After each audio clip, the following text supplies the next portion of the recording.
আমাদের অনন্য স্টোরি সকল প্রকার পার্ট গল্প দেখতে আমাদের চ্যানেলটি সাবস্ক্রাইব করে পাশে থাকা বেল আইকনটিতে ক্লিক করে অল নোটিফিকেশন অন করে দিন। আমি তোমাকে ভালোবাসি, ভালোবাসি, ভালোবাসি। শুনছো তুমি? ভালোবাসি আমি তোমাকে। এটা আমার কোনো ইনফ্যাশন নয়, কোনো মোহ নয়। সেটা আমি প্রমাণ করেই যাব। আমিও দেখব তুমি কি করে আমাকে ভালো না বেসে থাকতে পারো। ওদের এহেম আচরণ ও কথায় ভরকে যায় কণিকা। কাপা কাপা কণ্ঠে বলার চেষ্টা করে, কি কি এটা কি? এটা আমার ভার্সিটি, প্লিজ। রিয়াদ ছেড়ে দেয় কণিকার হাত। তার কঠোর দৃষ্টি মুহূর্তেই নরম হয়ে ওঠে। অপরাধী গলায় বলে, সরি। কথাটা কোনো মতে বলেই চলে যায় রিয়াদ। কণিকা তার যাওয়ার পানে তাকিয়ে দম ছেড়ে বাসে। দাঁড়া, তোর সাথে আমার একটা কথা আছে। ভার্সিটি থেকে সবাই বাসায় ফিরতে আমি শক্ত গলায় বোনকে ডাকলাম। বোন যেতে নিয়েও থমকে দাঁড়ালো। ক্লান্ত দৃষ্টি মেলে বলল, কিছু বলবি? ওই ছেলেটা কে ছিল? আর ওইসব কি বলছিল? তোকে ভালোবাসে, তোকে ছাড়া থাকতে পারবে না। জানি না। আমার কথা সম্পূর্ণ করার আগেই বোন জবাব দিয়ে রুমের দিকে পা বাড়ালো, যেটা আমার মোটো পছন্দ হলো না। আমি তেড়ে গিয়ে ওর হাত চেপে ধরে খুব বিশ্রী ভাষায় বললাম, এখানে এসে পড়াশোনার নাম করে ছেলেদের সাথে নোংরামি করে বেড়াস? লজ্জা করে না? নির্লজ্জ বেহায়া মেয়ে। বাবা মা যদি এসব জানতে পারে তাহলে আদর্শ মেয়ে এখানে এসে ছেলেদের সাথে ফষ্টি নষ্টি করে বেড়াচ্ছে। ভাবতে পারছিস তাদের অবস্থা কোথায় গিয়ে দাঁড়াবে? আমার এমন কটু বাক্য বোনের ভিতরটা ঠিকই ভেঙে চুরে চুরমার হয়ে গেল, কিন্তু প্রকাশ করলো না। আমার চোখের দিকে অবিশ্বাস্য দৃষ্টিতে তাকিয়ে বলল, এসব তুই কি বলছিস বোন? আমি তো ওই ছেলেকে ঠিক করে চিনি না, সেখানে তুই আমাকে চিনিস না? নাটক করছিস আমার সাথে? না চিনলে এমন অপরিচিত ছেলে এসে আমাকে তুই এভাবে জড়িয়ে ধরতো? ভালোবাসিস ভালোবাসিস বলে পাগলামি করতো? বোন আমার থেকে নিজের হাতটা ছাড়িয়ে নিয়ে আহত কণ্ঠে বলে, আমি সত্যি ছেলেটাকে চিনি না। আমাকে আর কিছু বলার সুযোগ না দিয়ে বোন চোখের জল মুছতে মুছতে ঘরে চলে গেল। আমি ওর যাওয়ার পানে তাকিয়ে পৈশাসিক আনন্দ নিয়ে হাসলাম। এটুকু তো শিওর হওয়া গেল ওই ছেলেটার প্রতি বোনের কোনো টান নেই, কিন্তু ছেলেটার আছে।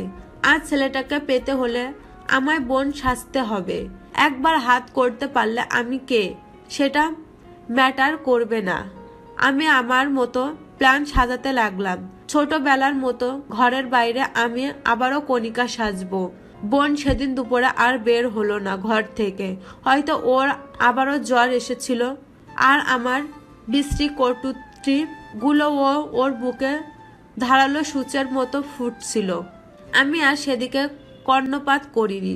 শুধু শিলার থেকে জেনেছিলাম বোন দুপুরে খায়নি, এমনকি রাতেও রুম থেকে বের হয়নি। অসুস্থ শরীরে পরপর 3 বেলা না খেয়ে থাকায় পরের দিন বোনের বিছানা ছেড়ে ওঠা অসম্ভব হয়ে উঠল। তাই এমন সুযোগ আমিও আর হাতছাড়া করিনি। ঠিক বোনের গেট আপ নিয়ে চলে গেলাম ভার্সিটিতে। গিয়ে দেখি যথারীতি ছেলেটা ভার্সিটির গেটে দাঁড়িয়ে কারোর জন্য অপেক্ষা করছে। আশঙ্কিত আমাকে দেখেই যেন তার অপেক্ষার প্রহর গোনা সার্থক হলো। আমি ওকে দেখতেই আমার পায়ের গতি কমিয়ে দিলাম, যেন ও আমার সাথে কথা বলতে পারে। আমার মনের কথাই ঠিক হলো। আমার পায়ের গতি কমে যেতেই ছেলেটা এক দৌড়ে এসে আমার সামনে দাঁড়ালো। আমি তার মুখশ্রীতে আরও একবার আহত হলাম। আমার চোখ বিশ্বাস করতে চাইলো না ছেলেটা সত্যি এত সুন্দর দেখতে। তার মোহনীয় সৌন্দর্য উপভোগ করতে লাগলাম আমি। এরই মাঝে সে অনেক কথা বলেও ফেললো, কিন্তু আমি শুনতে পাইনি। আমার শ্রবণ শক্তি লোপ পেয়েছে যেন। আচমকা কারো টান অনুভব করলাম। ঘোর কাটিয়ে তাকাতেই দেখি ছেলেটা আমাকে তার দিকে টেনে নিয়েছে। আমার অনুভূতিরা সব হৈ হৈ করে উঠল। আমি চোখ তুলে তার চোখে চোখ রাখতে সে আমায় ছেড়ে দিল। আমার দিকে তীক্ষ্ণ দৃষ্টিতে তাকালো। আঙ্গুল উঁচিয়ে আমার চোখের দিকে নির্দেশ করলো, কিন্তু কিছু বলতে পারলো না। এর মাঝেই কেউ তাকে টেনে খানিক দূরে নিয়ে গেল। আমি ঘাড় কাত করে দেখলাম ওটা রেজা ছিল। রিয়াদকে কিছু বলছিল আর বারবার আমার দিকে তাকাচ্ছিল। রিয়াদের চোখে কণিকার জন্য যে ভালোবাসা দেখেছিলাম সেটা রেজার চোখেও স্পষ্ট দেখতে পাচ্ছিলাম, কিন্তু এর মাঝে পার্থক্য ছিল পবিত্রতার। রেজা কেমন বাঁকা করে আমাকে দেখছিল, তার মানে রেজাও কণিকাকে পছন্দ করত। ব্যাপারটা উপলব্ধি হলেও সেটা নিয়ে আবার ভাবার সময় হয়নি কখনো। কারণ আমার টার্গেট ছিল রিয়াদ। সেদিন রেজা রিয়াদকে নিয়ে চলে গেল। রিয়াদ চলে যাওয়ার পরে আমিও আর বেশিক্ষণ দাঁড়ালাম না সেখানে, সোজা বাসায় চলে এলাম। বাসায় ফিরে জানতে পারলাম বোনের জ্বর বাড়াবাড়িতে পৌঁছেছে। এখন যদি আমি ওর দেখাশোনা না করি তাহলে বাবা ঠিকই আমাকে দোষারোপ করবে। বাবার ভয় বোনের দেখাশোনা করতে লাগলাম। দুপুরে পরে বাসায় ডক্টর আনালাম। ডক্টর বোনকে দেখে বললেন টাইফয়েড হয়ে গেছে, সম্পূর্ণ বেড রেস্ট নিতে হবে, সেই সাথে 1000 খানিক নিয়ম। আমি সবটা শিলার উপর চাপিয়ে দিলাম আর বললাম মরলে মরুক, সমস্যা নেই, কিন্তু অসুস্থ হয়ে যেন না মরে। ওকে সুস্থ করার দায়িত্ব তোর। শিলা আমার ভয়ে বোনের পুরোপুরি যত্ন নিতে লাগলো। আর ওইদিকে রোজ বোনের বেশে আমি ভার্সিটি যাওয়া আসা করতে লাগলাম। কিন্তু সে প্রথম দিনের মতো বোনকে ভেবে ভুল করে রিয়াদ আর এমন কোনো কাজই করলো না। মনে হতো আমার দিকে তাকিয়ে কিছু একটা খুঁজতো। আমার চোখ দুটো তীক্ষ্ণ নজরে দেখত। প্রথম দিনে যেমন কাছে সে দেখেছিল সেরকম আর কোনোদিনও হয়নি, বরং দিন দিন আমার আর ওর মাঝে দূরত্ব বাড়তে লাগলো। ও দূর থেকে দেখে চলে যেত, এমন প্রায় 15 দিন চললো। আমার আর ধৈর্য কুলালো না, তাই আমি নিচ থেকে গিয়ে রিয়াদের সাথে কথা বললাম। তোমাকে একটা কথা বলার ছিল। রিয়াদ শুকনো মুখে জবাব দিল, বলুন। আমি রিয়াদের চোখের দিকে তাকিয়ে মনের কথা বলে ফেললাম। আমি তোমাকে ভালোবাসি।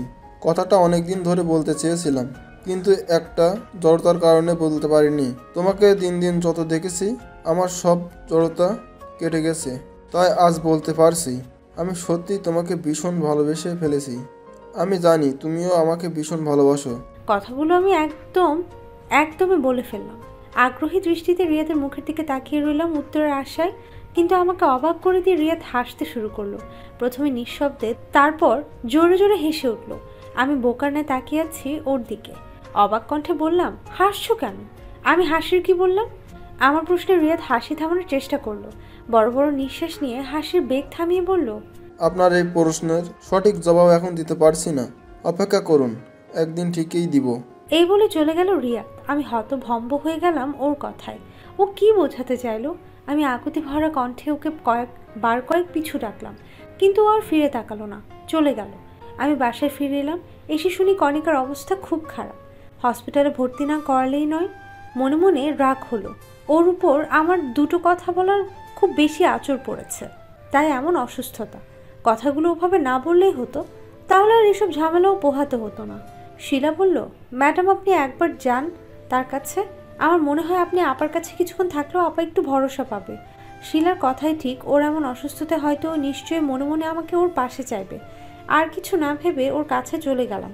বিছানার উপর বেহুশের মতো পড়ে আছে বোন। ওকে এই অবস্থায় দেখে ভালো লাগছে না। ওর কাছে গিয়ে মাথায় হাত রাখলাম, মনে হলো ছ্যাদ করে পুড়লো আমার হাতটা। এখনও প্রচুর জ্বর।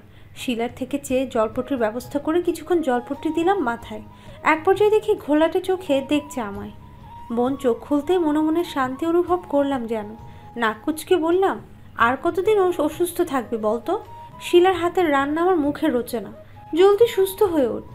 আমার এইটুকু কথাই বোনকে রাজ্যের সুখ এনে দিল। শুকনো মুখে ফ্যাকাশে হাসলো।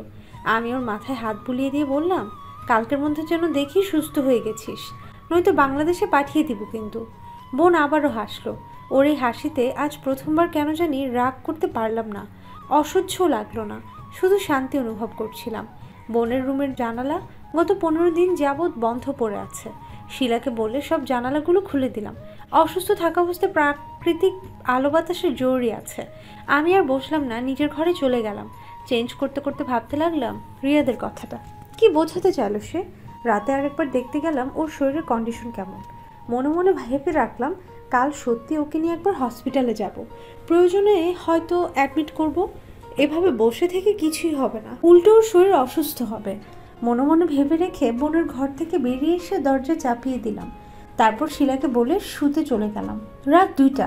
কণিকার জানালার উপর কারোর বিশাল এক প্রতিচ্ছবি এসে পড়লো। পাটিপিটিবে জানালা ধরে রুমের ভেতর চলে এলো অবয়বের অধিকারী ব্যক্তি। সামনে তাকিয়ে বড় বড় নিঃশ্বাস ফেলে স্থির হওয়ার চেষ্টা করলো। তীক্ষ্ণ দৃষ্টিতে চারপাশে ভালো করে পরখ করে কম্বলের নিচে শুয়ে থাকা মানুষটিকে দেখার চেষ্টা করলো, যা দূর থেকে সম্ভব হলো না। তাই পুনরায় পা টিপে টিপে এসে বিছানার পাশ ঘেঁষে নিঃশব্দে বসলো। কাঁপা কাঁপা হাতটা তুলে কম্বলটা সরাতে গিয়ে মনের সাথে যুদ্ধ লেগে গেল। এখানে যদি কণিকা না হয় তবে? মন মস্তিষ্কের যুদ্ধে কেউই জিতল না, আর হারল না। কণিকার অসুস্থ মুখখানা দেখতে ভোঁতা হয়ে গেল রিয়াদের অনুভূতি। অসুস্থতায় কণিকার মুখের চকচকে নিখুঁত ভাবটা নিগড়ে গিয়েছে। চোখের নিচে কালো দাগ, শুষ্ক ঠোঁট শুকিয়ে টান টান করছে মুখের ভাব। রিয়াদের বুকের ভেতরটা তোলপাড় শুরু হয়ে গেল, মনের মধ্যে হাহাকার করছে। টানা 15টা দিন কণিকার বেশ নিয়ে অন্য কেউ তার সামনে এসেছিল, তাকে ভড়কানোর চেষ্টা করেছে। এইসব সে কেন করেছে একমাত্র সেই জানে। কিন্তু রিয়াদ প্রথম দিনেই মনিকাকে চিনতে পেরে যায়। তার চোখ দেখেই রিয়াদ শিওর হয় এটা কণিকা নয়, তার বোন মনিকা। তাই রোজ কণিকার অপেক্ষা করতে করতে যখন মনিকা তার সামনে এসে দাঁড়াতো, তখন সে তার চোখ জোড়া দেখতো। কণিকার চোখ যে কথা বলতো, মনিকার চোখ সে কথা বলতো না। আর বলবেই বা কী করে, তার চোখ তো জানেই না মায়াবতীদের চোখ কেমন হয়। রিয়াদ কণিকার দুগালে হাত রাখলো। কণিকার শরীরের তাপমাত্রা বেশ। রিয়াদ বুঝতে পারলো এতদিন কণিকার অসুস্থতার সুযোগ নিয়ে মনিকা তার জায়গা নিতে চেয়েছিল। এই 15 দিন রিয়াদ রাত করে 100 বার এসেছে কণিকাকে দেখতে, কিন্তু জানালা বন্ধ থাকায় চেয়েও সে ভেতরে প্রবেশ করতে পারেনি। তবে আজ জানালা খোলা দেখে সে যেন আবারও একবার তার জীবন ফিরে পেয়েছে। তড়িঘড়ি ভেতরে ঢুলে পড়ল। কণিকা। রিয়াদ কোমল স্বরে ডাকলো কণিকাকে, কিন্তু কণিকার কর্ণগোচর হচ্ছে কিনা সে কথা নিশ্চিত নয় রিয়াদ। তাই একবারের জায়গায় বার কয়েক ডাকলো। আর এক পর্যায়ে গিয়ে কণিকা নড়ে চড়ে উঠে ক্লান্ত দৃষ্টি মেলে তাকানোর চেষ্টা করলো। ঘোলাটে চোখে অনাকাঙ্ক্ষিত বউকে কাউকে দেখতেই তার বুকের ভেতর কেঁপে উঠল। আচমকা চোখ দুটো বড় বড় করে তাকিয়ে চেঁচিয়ে উঠতেই রিয়াদ তড়িঘড়ি করে তার মুখ চেপে ধরল। ভয়ার্থ দৃষ্টিতে আশেপাশে দেখতে দেখতে অসহায় কণ্ঠে বলল, কণিকা, আমি চেঁচিও না, আমি দেখো, এটা আমি রিয়াদ। রিয়াদের কথায় কণিকা আচমকা শান্ত হয়ে গেল। বড় বড় চোখ জোড়া ধীরে সুস্থে ছোট হয়ে এসে তার দৃষ্টি শান্ত আর ক্লান্ত হয়ে গেল। তপ্ত হাত দুটো মুখের কাছে এনে রিয়াদের হাতটা নামিয়ে দিল। রিয়াদ নিজের হাতের দিকে তাকিয়ে অস্বস্তি নিয়ে গুটিয়ে নিল। আমতা আমতা করে বলল, সরি। কণিকা ঢোক গিলে ক্লান্ত স্বরে বলল, আপনি 15টা দিন হয়ে গেল তোমার না দেখে, কি করে এখনো টেকে আসি সেটাই ভাবছি। এখানে কি চাই? তোমায় কিডন্যাপ করতে এসেছি। মানে? রিয়াদ হেসে পড়ল। রিয়াদ হাসতেই কণিকা চোখ বুজে নিয়ে অস্থির কণ্ঠে বলল, প্লিজ এভাবে হাসবেন না। রিয়াদ আর চোখে তাকালো কণিকার দিকে। কণিকা অস্থিরতায় কাঁপছে, তার চোখ দুটো বারবার কেঁপে কেঁপে উঠছে। রিয়াদ কণিকার কথায় জবাব না দিয়ে ফট করে কণিকার কপালে চুমু খেয়ে বসল। এমন আকস্মিক ঘটনার জন্য কণিকা কোনো কালেই প্রস্তুত ছিল না।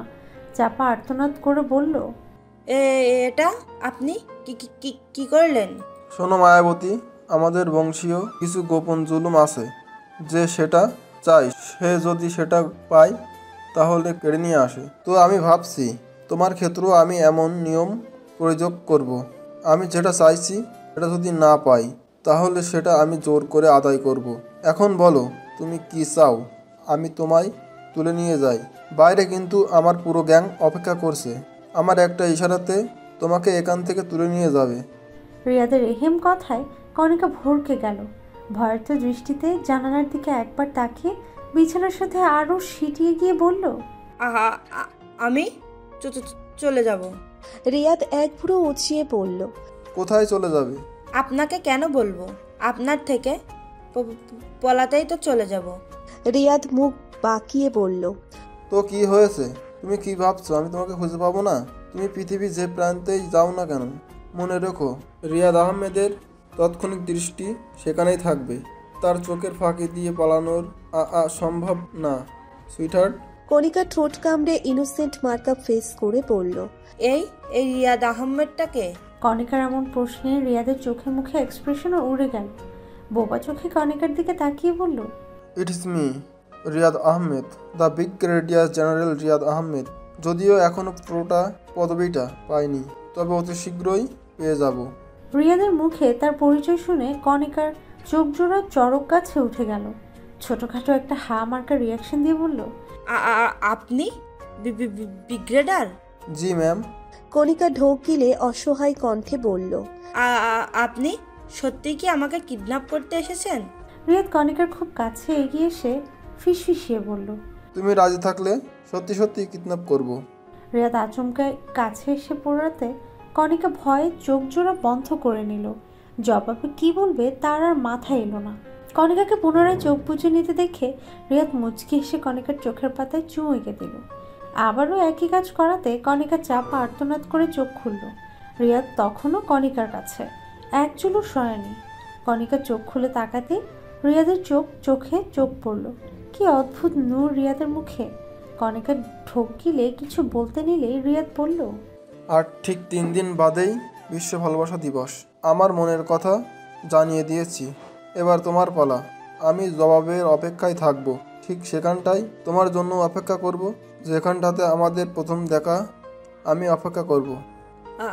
আমি কখনোই যাব না।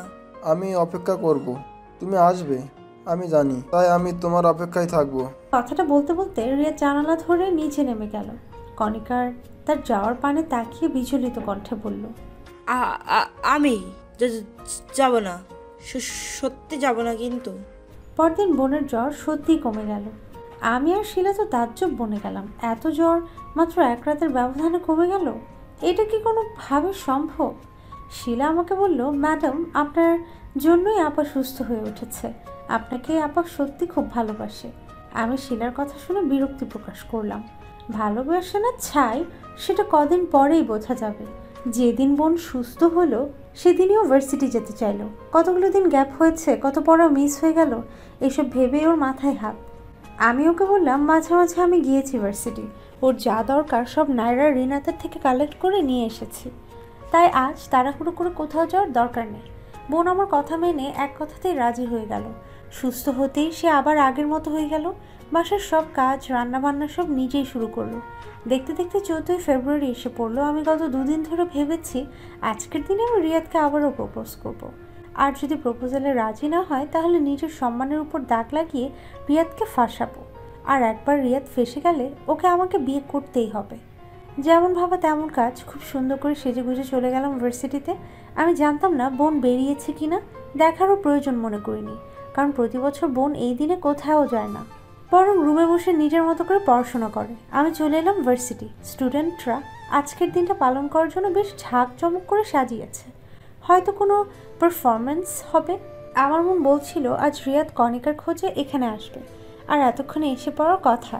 আমি ভিড় ঠেলে ভেতরে গিয়ে দাঁড়াতেই কেউ আমার হ্যাচকা টান দিয়ে ভিড় থেকে বাইরে নিয়ে এলো। মুহূর্তেই মনে হলো এটা হয়তো রিয়াদ কণিকাকে ভেবে আমাকে নিয়ে এসেছে। অন্যান্য দিন রিয়াদ আমার চোখগুলোকে কেমন করে যেন দেখতো, আর খানিক বাদেই চলে যেত। আজও সেই ভয় কাজ করলো মনে। আজও যদি রিয়াদ চলে যায় তাহলে তো চলবে না, তাই ভুল করেও ওর দিকে তাকানো যাবে না। ও আমার কণিকা ভেবে যেদিকে ইচ্ছে নিয়ে যাক, এই ভেবে আমি তার মুখ উঁচিয়ে দেখলাম না ওকে। ও হয়তো ভিড়ের মাঝে আমাকে ভালো করে দেখার সুযোগ পায়নি। হাত ধরে টেনে নিয়ে যেতে লাগলো তার গন্তব্যে। রিয়া তার চোখে কণিকার দিকে তাকিয়ে মৃদু হাসলো। কণিকা লজ্জায় মুখ তুলতে পারছে না, কি করে বলবে সে তার মনের কথা। কণিকা তাকাচ্ছে না দেখে রিয়াদ গলা খাকারি দিল যাতে কণিকা একটু তাকায় তার দিকে। টোপ কাজে লাগলো। রিয়াদ গলা খাকারি দিতেই কণিকা চমকে উঠে তাকালো। রিয়াদের মুখের দিকে ভালো করে তাকিয়ে বিচলিত কণ্ঠে বলে উঠল, রিয়াদ অবাক হওয়ার চেষ্টা করে চোখ দুটো গোলাকার বানিয়ে বলল, কি হবে? রিয়াদের চোখে চোখ পড়তেই লজ্জায় মিয়ে গেল কণিকা। হাঁসফাঁস করতে করতে চোখ নামিয়ে আবারও মাটিতে বিদ্ধ করলো দৃষ্টি। রিয়াদ এবার বেশ অসহায় বোধ করলো।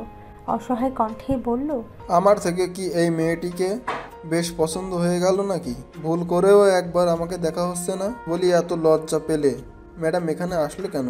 না এলেই হতো, আমি বরং চলে যাচ্ছি, তিনি বসে থেকে লজ্জা পাক। এই বলে রিয়াদ উঠে যেতে নিলেই কণিকা আচমকা তার হাত টেনে ধরলো, যা রিয়াদের কাছে দুঃস্বপ্নের থেকেও ভয়াবহ মনে হচ্ছিল। কণিকা তার হাত ধরা তো দূর, তার কথায় যে আজ এখানে চলে এলো সেটাই তো অবিশ্বাস্য ছিল। রিয়াদ এবার বিস্ময় নিয়েই তাকালো কণিকার দিকে। কণিকার মুখখানা চিকচিক করছে সোনালি রোদে। রিয়াদের চোখ জুড়িয়ে এলো। কণিকার চোখের দিকে তাকিয়ে বলল, কিছু বলবে? কণিকার চোখ মুখ শুকিয়ে আসলো অজানা ভয়ে। সঙ্গে সঙ্গে হাত পা কাঁপাতে শুরু করলো। ভয়ে বুকের ভেতর ধরফর করছে। কি বলবে সে রিয়াদকে? মুখে কিছু বলতে না পারলেও মাথা নাড়ল, অর্থাৎ হ্যাঁ, সে কিছু বলবে তাকে। রিয়াদ পুনরায় চেয়ারে বসতে বসতে অধৈর্য কণ্ঠে বলল, আজ টানা 19টা দিন অপেক্ষা করেছি, আর দয়া করে অপেক্ষা করিও না। এত অপেক্ষার প্রহর গুনতে গুনতে কিন্তু আমি মরে যাব। এই বলে দিল। রিয়াদ কথাটা পরিপূর্ণ করার মাঝে আকস্মিক কণিকা রিয়াদের মুখ চেপে ধরে কণ্ঠে খানিক রাগ চেপে বলল, পাগল হয়ে গেছেন আপনি? কি সব যতা বলছেন? রিয়াদ আকস্মিক বোকা বনে গেল। গোল গোল চোখ পাকিয়ে স্রেফ তাকিয়ে রইল কণিকার অগ্নিমূর্তি ধারণ করা মুখমণ্ডলে। ভালোবাসি আপনাকে। আপনি যদি মরে যান তবে আমার কি হবে? কণিকার রেহিম কথায় এইবার যেন রিয়াদের চোখ জোড়া কোটর থেকে বেরিয়ে আসবে। কণিকা তার মুখে হাত চেপে আছে, সেই সুযোগে সে কণিকার হাতে চুমু খেয়ে প্রফুল্ল কণ্ঠে বলল,